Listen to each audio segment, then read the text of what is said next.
रामदास अठावले जी, तो उन्हीं के अंदाज में मैं अगला सेशन जो है वो प्रस्तुत करता हूं कि इस अगले सेशन में आप सुनेंगे अलग अलग व्यूज। इस अगले सेशन में आप सुनेंगे अलग अलग व्यूज और इसके आएंगे यूट्यूब पर भी बहुत सारे व्यूज, क्योंकि ये है इंडिया न्यूज, इंडिया न्यूज। तो मैं अब मंच पे बुलाना चाहता हूं श्री शहजाद पूनावाला जी को। ये राष्ट्रीय प्रवक्ता हैं भारतीय जनता पार्टी के, और कांग्रेस पार्टी के राष्ट्रीय प्रवक्ता आलोक शर्मा जी, मैं आपको भी आमंत्रित करता हूं। बिल्कुल सर, आपसे रिक्वेस्ट है कि प्लीज आप दोनों आए और इस सेशन को आगे बढ़ाएंगे। इंडिया न्यूज़ की सीनियर एंकर खुशबू मिश्रा। खुशबू, आपसे रिक्वेस्ट है कि please. Thank you so much. Khushboo, over to you.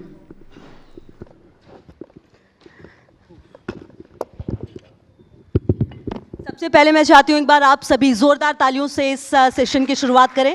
Thank you so much, बहुत बहुत स्वागत है आप दोनों का। और क्योंकि सर ये जो टाइटल है, क्या वंदे मातरम है सारे जहां से अच्छा, सबसे पहला सर सवाल मेरा आप ही से है, क्या वंदे मातरम है सारे जहां से अच्छा? देखिए, वंदे मातरम 150 वर्ष पहले बंकिम चट्टोपाध्याय जी ने जब इसे लिखा था तो ये भारत को एक सूत्र में बांधने वाला स्वतंत्रता का मंत्र भी बना और राष्ट्रीय एकता का नारा भी बना और अंग्रेज़ों के खिलाफ लड़ाई का एक बहुत ही अहम हमारा एक मंत्र बना। और इसीलिए देश के संविधान के निर्माताओं ने बड़े सूझबूझ के साथ इसको राष्ट्रीय गीत के रूप में अपनाया भी। और आज इसीलिए सवाल ये बनता है कि जिसने देश को एक सूत्र में जोड़ा, उस समय पर नेहरू जी ने इस एकता के सूत्र का विभाजन किया और मेरे पास सारे ऐतिहासिक प्रमाण हैं। 1937 में नेहरू जी लिखते हैं कि ये जो है ये मुस्लिम्स को इरिटेट करेगा। भाई, सबसे पहले ये पता है कहाँ गाया गया गीत?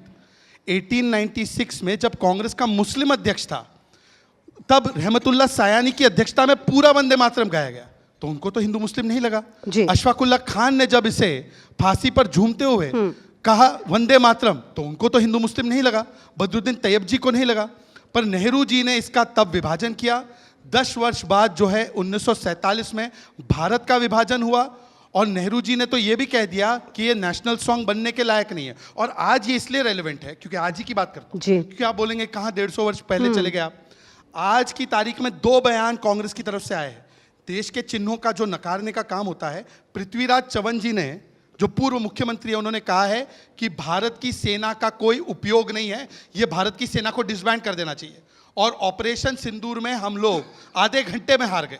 तो इसीलिए जो वहां पर भारत विरोधी मानसिकता तब भी थी, वो आज भी नजर आती है। अन्यथा आलोक जी, आज बता दीजिए, आपके नेता सिद्धरमैया बोलने से मना करते हैं, आरिफ मसूद वंदे मातरम बोलने से मना करते हैं, राहुल गांधी वंदे मातरम एक स्टैंजा में रोक कर चले जाते हैं। आज मैं सिर्फ इतना पूछना चाहता हूं कि क्या आलोक जी पृथ्वीराज चौहान जी के बयान का खंडन करते हैं, उनको निकालेंगे पार्टी से? ठीक है, मैं ये सवाल भी ले लूंगी और इसका जवाब भी दे देंगे। लेकिन आलोक जी, क्या इस सच्चाई को झुठलाया जा सकता है कि हमारे अनगिनत शहीद, जिनमें भगत सिंह, सुखदेव, राजगुरु, राम प्रसाद बिस्मिल, अशफाकुल्लाह खान, वंदे मातरम गाते गाते फांसी पर चढ़ गए थे, उन्होंने अपनी ज़िंदगी कुर्बान कर दी थी देश के नाम पे? क्या इस सच्चाई को झुठलाया जा सकता है? और मेरा सवाल आपसे भी यही है कि क्या वंदे मातरम सारे जहां से अच्छा है? और जो बात शहजाद जी ने पूछी है, जवाब उसका भी दीजिए। पृथ्वीराज चौहान जी ने जो बयान दिया है, उस पर आपकी प्रतिक्रिया क्या है? पार्टी की प्रतिक्रिया क्या है? देखिए, सबसे पहले तो चीज़ ये है कि वंदे मातरम केवल गाने तक सीमित रहे ऐसा नहीं, उसको निभाया जाता है। वंदे मातरम जब 1872 में पहली बार लिखा गया तो उसके अंदर 2 ही स्टेंजा थे। जब वो एक पुस्तक की फॉर्म में आया गीतांजलि में, तब उसके अंदर 4 स्टेंजा और जोड़े गए। लेकिन आपको तो केवल हिंदू मुस्लिम करना है। 1937 में जिस समय पर 2 स्टेंजाज की बात 4 स्टेंजाज की बात हटाने की बात हुई, उसमें एक कमेटी थी। उसमें डॉक्टर अंबेडकर भी थे, उसमें सुभाष चंद्र बोस भी थे, उसमें आचार्य नरेंद्र कृपलानी भी थे, डॉक्टर अंबेडकर भी थे। आज ये सब का अपमान करना चाहते हैं। अगर किसी चीज़ से किसी की भावनाओं को ठेस पहुंचती है तो स्वाभाविक है, क्योंकि आरएसएस ने कभी वंदे मातरम, एक मिनट मैं आ रहा हूं ना, मैं इंटरप्ट नहीं करें बीच में।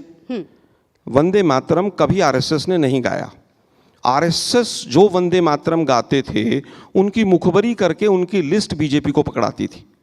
तिरंगे को 52 साल तक इन्होंने फहराया नहीं। ऑफिशियल स्टेटमेंट है कि तिरंगा नहीं होना चाहिए, 2 रंग होने चाहिए। क्या ये नहीं है? हमारा तो हमेशा से शुरुआत भी अधिवेशन की और अंत भी राष्ट्रगीत और राष्ट्रगान से होता रहा है। लेकिन क्या 1947 से पहले एक बार भी आरएसएस ने, जो इनकी मातृ जननी संस्थान है, कभी वंदे मातरम गाया था? आज इनको वंदे मातरम से इतना प्रेम है। वंदे मातरम क्या कहता है कि मैं अपनी मातृभूमि को नमन करता हूं, मैं यहाँ पर देश के अंदर शुद्ध हवा पवन बहे। दिल्ली का तो गला घोट रखा है, वंदे मातरम गा के क्या होगा भाई? आप कहते हैं सुजलाम सुफलाम मलयज शीतलाम, कि मलयज शीतलाम, शीतल हवाएं चलें। हालत ये रोज सुप्रीम कोर्ट इस सरकार को लताड़ लगा रहा है। बच्चे और बुजुर्ग जो हैं वो पूरी तरह से ग्रसित हैं पॉल्यूशन से। चाइना को क्लीन चिट देश के प्रधानमंत्री देते हैं।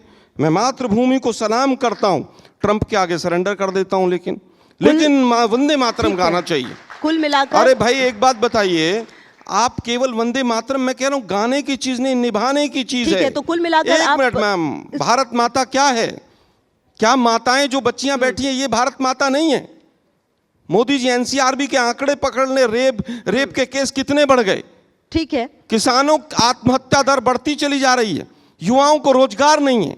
क्या भारत की तो करेंसी, एक मिनट मैम, क्या भारत की करेंसी जो है वो भारत माता नहीं है? ठीक है, आपने काफी 91 बातें के कही पार हैं, हो गया। आलोक जी। मोदी जी कहते थे प्रधानमंत्री की भाइयों बहनों मित्रों किस तरह से वो गिरती है।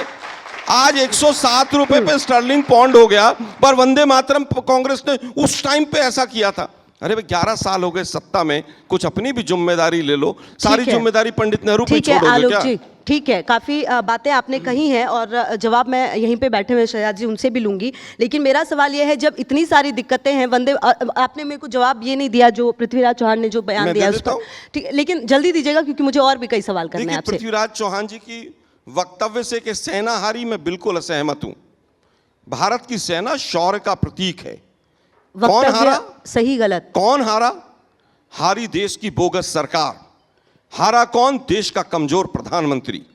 हारा कौन? इंटेलिजेंस फेलियर करने वाला देश का गृह मंत्री। हारा कौन? जिसने ट्रंप के सामने सरेंडर किया। 50 बार ट्रंप का नाम लेने के बाद भी देश के प्रधानमंत्री एक बार भी नहीं कह पाते कि ट्रंप झूठ बोल रहे हैं।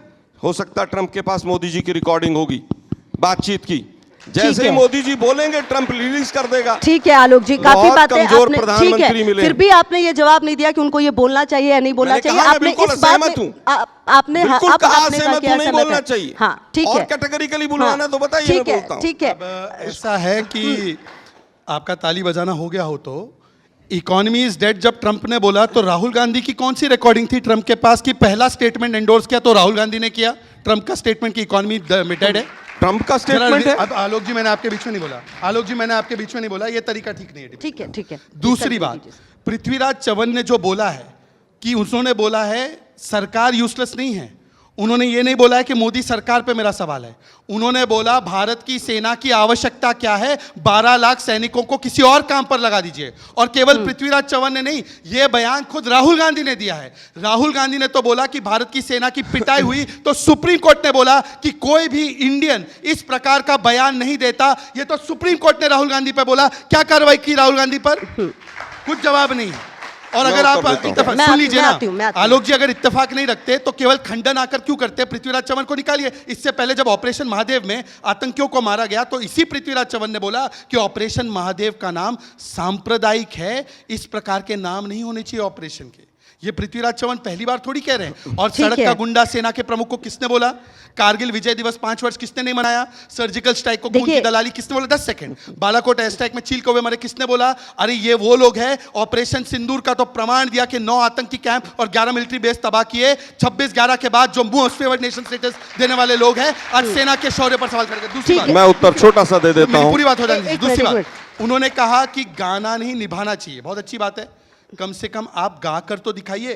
सिद्धरमैया बोलते कि मैं वंदे मातरम नहीं गाऊंगा, आरिफ मसूद बोलते मैं वंदे मातरम नहीं गाऊंगा, और इनके नेता राजस्थान के बीडी कल्ला, इनको बोला गया भारत माता की जय बोलना चाहिए तो बोलते हैं भारत माता की जय नहीं, सोनिया माता की जय होनी चाहिए। अरे जिसको केवल सोनिया में माता नजर आती है वो भारत की माताओं की बात कर रहे हैं। आरएसएस के रोल पर, आरएसएस हमारी जो है मातृ संगठन है, ये बिल्कुल सही बात है, भारत में जन्मी है। जिनके founder Allan Octavian Hume, William Wedderburn, mister Burns, ये 4-4, 5-5 इंग्लिश सेक्रेटरी से जिसकी संस्था जन्मी है और जिसका आज भी नेतृत्व कोई भारतीय मूलतः से व्यक्ति नहीं करता, मतलब सोनिया गांधी, खड़गे जी की बात नहीं करता हूँ, खड़गे जी के हाथ में तो कुछ ही नहीं है, सोनिया जी वो दूसरों को ना ठीक है, बताए। मैं अब जवाब लेती हूँ शहजाद। मैं छोटा सा उत्तर दे देता एक मिनट मैं आती हूँ आपके पास। आरएसएस के बारे में एक बात लास्ट बता दूं कि जब हेडगेवार जी जेल से निकले तो मोतीलाल नेहरू जी ने जाकर स्वागत किया था कि हेडगेवार जी सेडिशन जो है वो जेल से बाहर निकले। तो मुझे लगता है थोड़ा सा रिसर्च करके आना चाहिए। पूनावाला जी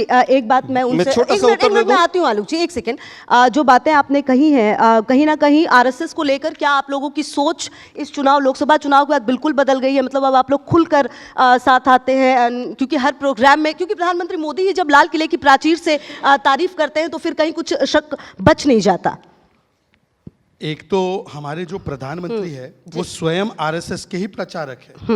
इनका तो आरोप यही है कि हमने सारी संस्थाओं में आरएसएस के व्यक्ति को बिठा रखा है। तो आरोप क्या है कि हम आरएसएस के साथ हैं या आरएसएस के विरोध में हैं? पर मैं एक सवाल इनसे पूछना चाहता हूं। अभी उन्होंने तिरंगे की बात की, 10 सेकंड पीछे जाएंगे, कौन सा ऐतिहासिक तथ्य कोट करें मुझे नहीं पता, पर तिरंगा एक जगह नहीं लहराता था, वो था जम्मू कश्मीर। जब 370 को कब्र में गाड़ा तो संविधान और तिरंगा दोनों लागू हुआ, इन लोगों ने विरोध किया। वरना बोलिए कि 370 हटने के साथ है, बोलिए 370। ठीक है, जवाब दे दीजिए आलोक जी, और साथ में जवाब मैं ये भी। बिल्कुल उत्तर दे देता हूँ, पॉइंट वाइज दे देता हूँ। 1942 में भारत छोड़ो आंदोलन था, सुभाष चंद्र बोस अंग्रेजों से लड़ रहे थे और आरएसएस अंग्रेजों की मुखभरी करके 60 रुपए पेंशन लेके बुलबुल पे बैठ के अंग्रेजों की सेना में लोगों को भर्ती करा रही थी। दुर्भाग्य ये है